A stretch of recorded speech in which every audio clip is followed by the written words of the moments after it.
एक बार की बात है, राजा अकबर व बीरबल दरबार में बैठे कुछ अहम मामलों पर चर्चा कर रहे थे।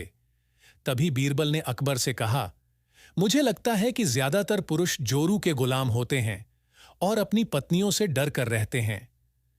बीरबल की यह बात राजा को बिल्कुल भी पसंद न आई। उन्होंने इस बात का विरोध किया।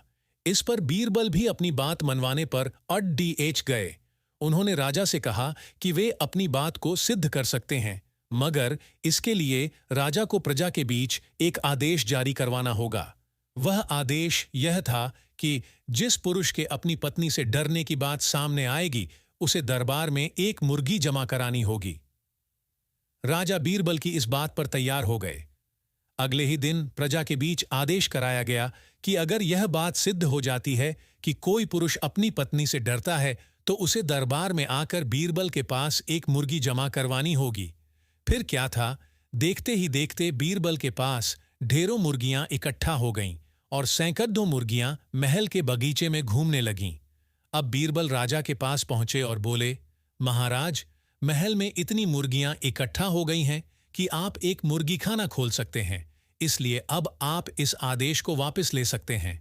मगर महाराज ने इस बात को गंभीरता से नहीं लिया और महल में मुर्गियों की संख्या धीरे धीरे और भी ज्यादा बढ़ने लगी।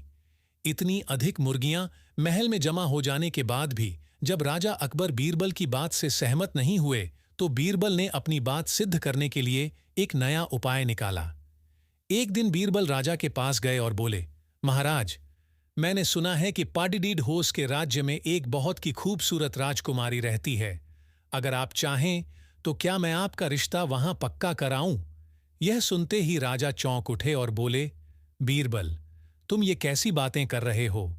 महल में पहले से ही 2 महारानियां मौजूद हैं।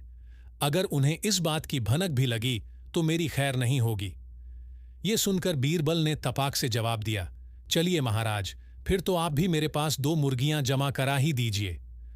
राजा बीरबल का ऐसा जवाब सुनकर शर्मा गए और उन्होंने अपना आदेश उसी वक्त वापस ले लिया। कहानी से सीख। अकबर बीरबल की इस कहानी से हमें यह शिक्षा मिलती है कि बातों की चतुराई से हम किसी भी बात को मनवा सकते हैं। जरूरत है तो बस बीरबल की तरह चतुराई से अपना पक्ष रखने की।